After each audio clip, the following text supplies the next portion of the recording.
Welcome to episode 157 of the Knitting Samurai and Her Guys video podcast. I'm your host, Steph, also known as the Knitting Samurai. This is my youngest cat son, Linus. I do have an older guy, Mac. He's walking around back there. You'll probably see him at some point during the show. And I have two sons and a husband. So those are my guys. If this is your first time viewing the show, thank you for stopping by. Welcome. I'm happy you're here. And if you're a returning viewer, I'm even happier you're here because that means you liked what you saw. So let's get into the knitting. I felt like you couldn't quite see enough of us, right, Lai? So I closed the door. Mac joined us. Now he's leaving. So let's talk about knitting. So you know how I've been knitting hats? Well, that's all I want to do is knit hats. So taking advantage of it, knitting lots of Christmas gifts right now, teacher gifts, distant relative gifts, just getting those things while I have the motivation and I want to knit a variety of different style or different color work patterns on hats in different colors, and it's burning through a ton of my stash, so that's where my focus is right now. So last time I showed you this one. So all of the hats I'm working on are based on the Bobble Hat by Donna Smith.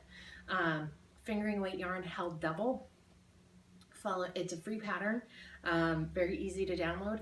And then I'm doing different stitch motifs, color work patterns on them. So this one is link in the show notes. It's the I Hardly Know Her stitch pattern, which is hearts and diamonds and clubs and spades. And I don't think I'm gonna do a pom-pom on the top of this because this one is for my father-in-law, but I really like how it turned out. I'm really pleased with it. I used some self-striping Felici on it, and you could see there are some lighter peach sections, but for the most part it's pretty much the same. I held that with a fawn colored alpaca yarn, so for the most part it's like a light brown color. So turned out really nice. I did some, I just did black speckles along the top. Really enjoyed doing that one. Then last time I wasn't sure about what to do for my bestie, and I ended up going with some Barocco Comfort Sock held double with, thinking it's gonna come to me, Malabrigo sock. I know, some interesting combinations going on here. So ultimately this hat will end up being 50% wool, 50% wool, 25% nylon, and 25% acrylic, because that's the blend. This is the Flora stitch pattern. I'm sorry, I can insert the designer, or if I forget to do that, links in the show notes or on my RAV page. I'm really good about keeping up data. I'm not so good about holding information in my head. So it's on my page, but it's not here with me. So I did that, and then I used red heart and soul white that I had just to stripe it in. So I really love the way hers turned out. And then, so I followed the stitch pattern here, and then on the top again, I just did some white specks just to kind of carry the theme along. I will do a pom-pom for her, and it's just really nice highs and lows in this, and the nylon acrylic gives it sort of a silvery sheen to it, so I think it'll stand up well to being washed. I love it. I think that one, this is my favorite that I've knit so far, and I think I'm up to 7 of them on the needles. So there's that. This is a show all about hats. And this is what the original pattern looks like if you haven't seen it or you don't know what I'm talking about. But so I'm following her construction, but then adding my own colors to it. So there's those two that are finished. I then cast on another one because it's gonna be a quick show. I'll warn you right now. So when I finished those two hats, I cast on another one, or somewhere in between. And this one I'm using this teal color. It's a dark spruce green almost, which is a 75-25 wool nylon sock yarn. And then I'm holding it with this charcoal colored alpaca fingering weight yarn. So holding those two double. It is definitely a finer pairing than the others I've done, but it seems fine. I'm knitting all of these hats on US size 5s and US size 7s. 5 for the ribbing, 7 for the rest. And held together, I would call it looks like a dark teal that's been overdyed black. Like it has this really neat effect. I've had people come up. I was having my hair done the other day, and a woman came over while I was working on this and was just like, I love the color of your yarn. Like, she was clearly a knitter because she had no question. She was just like, I love that color. So it looks really nice. I think he's gonna like it a lot. And then his favorite color is yellow, and I thought that yellow made a really good contrast with the teal. So I pulled out this Knit Picks Essential Gold Kettle Dyed yarn. I remember it was the summer of 2006, because I wasn't working. I was in between jobs and decided to take some time off to myself. And that's when I knit the Ivy League vest. But I was also in like this mystery sock club on Rav. Was it 6? Maybe it was 7. It would have been summer of 07. Anyways, I tried to knit bumblebee striped socks with like purple and this gold color, and they were hideous. I got up to the heels on both of them because it was a mystery knit along. I didn't know what I was doing. Oh, it was not a good look. So I did frog them pretty quickly. But every time I see this yellow, I have nightmarish visions of that color combo. But I think in this case, it's going to look really pretty. I'm doing a Norwegian star pattern. I don't have it printed out to show you. Sorry. I do have it printed out, but it's in the other room. So I'm doing this star pattern that I think will be really nice across the top, and then I'll do the flex above that. I'm not going to do a pom-pom. I know my dad. He is not a pom-pom kind of guy, right? So that's the current, mostly along fun knitting. The colorwork part is what is my like evening knitting. And then when I'm doing a cast on for a new one and I'm working the rib, that's my like go-to travel around, replacing my sock knitting essentially right now. So this one is a skein of Schaefer Nicole, which is discontinued, and for the longest time Schaefer Nicole was my most favorite yarn in the entire world. I hoarded it. The colorways are named after famous or influential women, so I talked about one for a long time that was Empress Zhao or something. I have a Billie Holiday. I think this one's Billie Holiday. Like, they range all over. So famous entertainers. What else? I think there was one that was named for like Annie. It's Annie Oakley or something, or I don't know. Anyways, I have this would be a special skein. So I think I have 3 or 4 of them in the stash that I've had for 5 or 6 years, not used, saving for that perfect project. And it's like, you know what? I want to knit with this. This is a pretty color purple, so I pulled it out.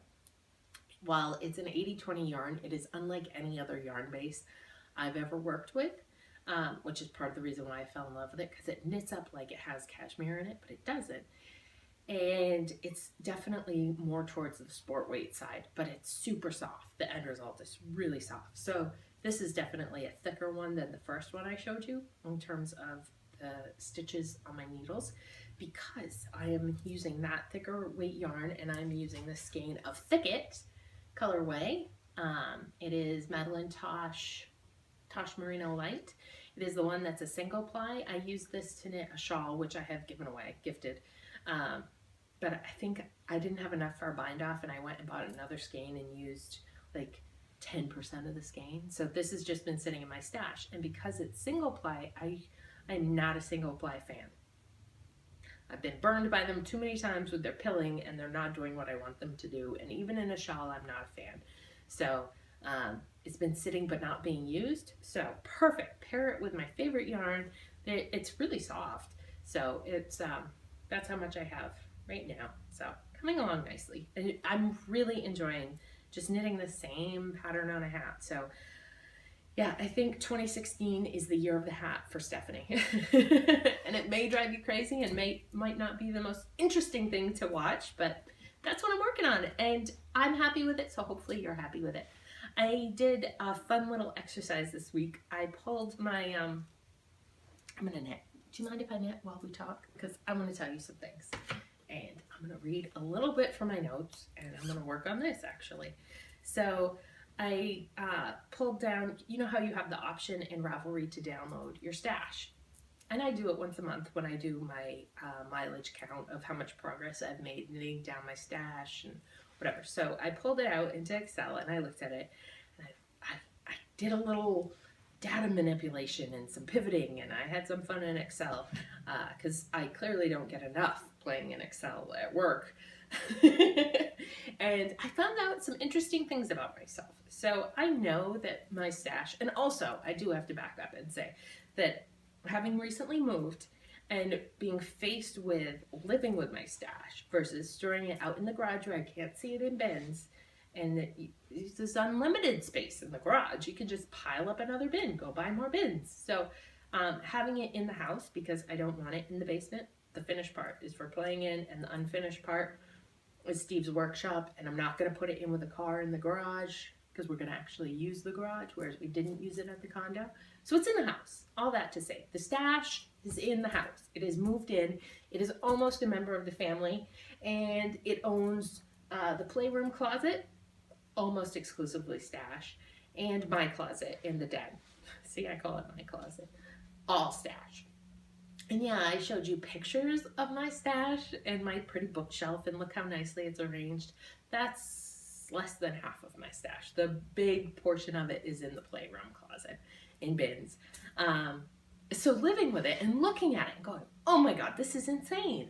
And feeling like, yeah, I own a lot of fingering weight. Like, I know that, and I own a lot of worsted weight. But when I actually pulled it, because everything is meticulously cataloged on Ravelry, because that's who I am, I pulled it, I saw that a third of my stash is fingering weight, a full third of it, and that a quarter of it is worsted weight. So I thought they were much closer than that. So the rest of it is other. You know, I think DK was like 15%, not quite in the top. But interesting to note that I own less than 1% of my stash is in lace weight or super bulky. So, which is, if you've been watching me for any length of time and me being aware of what I knit, yeah, I don't knit with those things. I don't buy those things. I don't gravitate to those things. So yeah, sure. I have a long time been a huge red person, right? My first car, like new car that I bought, was a red Honda Civic. Had to be red with black interior, red. That's all I wanted. And I really like red. Like, look at me right now. 2 red project bags. Like, red. My keys, I'm looking at them from over here. They're all red, like the custom ones you have made. So I like red a lot, right? But then the boys came along and my taste sort of shifted more towards this color, this aqua teal color. My phone case is in this color. Our curtains are a teal color. The rug on the floor is brown and aqua. So it was like, okay, well, let me look at what colors are in my stash. So I would have thought that red and purple would have been the top ones because I do like purple a lot too. But that's only about a quarter of my stash that falls into that color family. The blue-green color family is 36% of my stash, which is crazy. I would not have seen that coming. I didn't. I was like, what? But what I did see coming is that less than 2% of my stash is in white or a natural color. There are some really beautiful natural colored yarns that you see at festivals and, you know, shearers, not shearers, but like local alpaca farms. There's a ton of them around me, but I'm never drawn to those colors. I want it nice and bright and saturated. So not a lot of the whites going on or the neutrals. I also thought, yeah, I really like wool. What about content? Where do I stand on content? And I have to tell you that going through it, that 79% of my stash has a majority of wool in it. So yeah, I'm definitely a wool knitter. It also made me say, okay, those yarns that are not majority wool, the cotton, the acrylic, I had some that were nylon. That was a pretty good grouping, which I don't know how, like, what those would be. Maybe fun for something. But those yarns are not the ones I gravitate towards. So if I knit those up and get those out of my stash, that's stash that I won't feel compelled to replace. Like there are yarns, Cascade 220. If I use up all the white or the black in my stash, I will go out and replace it. So if I use up those bases that I don't gravitate towards, that might be one way to cut down on my stash, because ultimately that's what I'm thinking about, is how to cut it down. Same thing, like fingering and worsted, that's what I'm drawn to. Okay, so if I get rid of those super bulky yarns, they're taking up less space, and I'm not gonna go buy them and replace them. The last thing I looked at, which if you're not geeky and into numbers like this, I get it, I'm sorry. Thank you for bearing with me. But last thing I looked at was worsted weight and fingering weight. How much of the weight of the, I wanted to say volume, but Steve says weight and volume are not the same thing. How much of the actual, let me lift up this big heavy bin. How much is that of that weight is worsted and fingering versus other things? And worsted and fingering, even though they have different yardage lengths in my stash, like I have more lengths of fingering weight yarn, worsted does way more, and they are about even at 27 and 28% of my stash in each weight. So, So if I wanted to make my stash lighter, I would knit up not those two, or that's about 60% of my stash, so the other 40%. Anyways, I like numbers. I like stats. So there's that. I thought it was interesting and thought I'd share with you. Curious to know what's the biggest contributor to your stash? What colors are you gravitating towards? Are you surprised to find out that, oh no, red really isn't my favorite color. It is this aqua color. So there's that.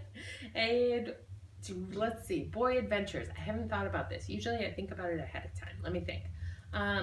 We did kindergarten screening. Have we talked since then? We did kindergarten screening for Roe at the public school. So he got into the charter school. We opted not to do that. I interviewed 2 teachers. I interviewed them at the public school. Felt confident with the information they gave me. So he's going to go there. Today I had his parent-teacher conference with his current teacher.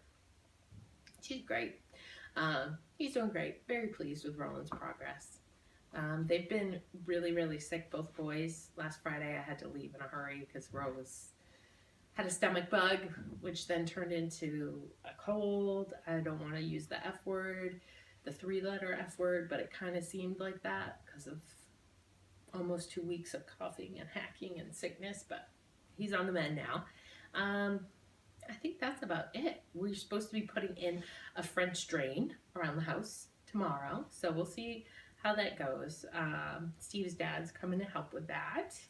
And what else? We got all new trim on the house, so instead of being blue siding with green trim, it is now blue siding with white trim and white shutters. It looks very lovely. I'm quite pleased. I just need a pressure washer to go around and get its vinyl siding. So get a little bit of that gunk off it, and it's gonna look like a brand new house. So, and we still are loving living here. It's still going really well. So I think that's all I have for you. I said that was it, but it wasn't it. I had said that when we got to 200 YouTube subscribers, I would do a prize drawing. So we are at 232 subscribers. For every 100, I'm going to do a prize drawing. I don't know how to pull a listing of subscribers off of YouTube. If you know how, please shoot me a PM and tell me, because I would love to know. But for now, I'm just going to use our total membership in the Ravelry group as a way to pull it. So we have 2 through 1,258 members. You can see that. I'm going to hit generate. This is for a pattern of $7 or less of your choosing. And the first winner is, I'm going to do 2 drawings, is 1096. And member 1096 is Cat's Knit 12. So that is Kelly, and she joined back in November. Cat's Knit 12. So shoot me a PM and let me know what pattern you would like. Then I'm going to do a second one. And the result is 596. And that is a long-standing member of the group. 596 is Heather 219. So that is Heather. Heather, shoot me a PM and tell me what pattern you would like. So that's all for today, folks. I hope you are enjoying spring wherever you are, and I will catch you in about 10 days or so. Take care.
the bed.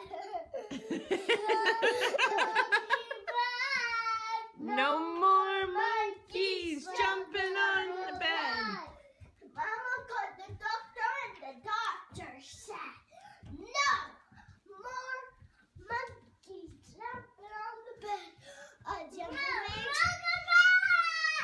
Tristan, what are you saying? No more monkeys jumping on the bed? That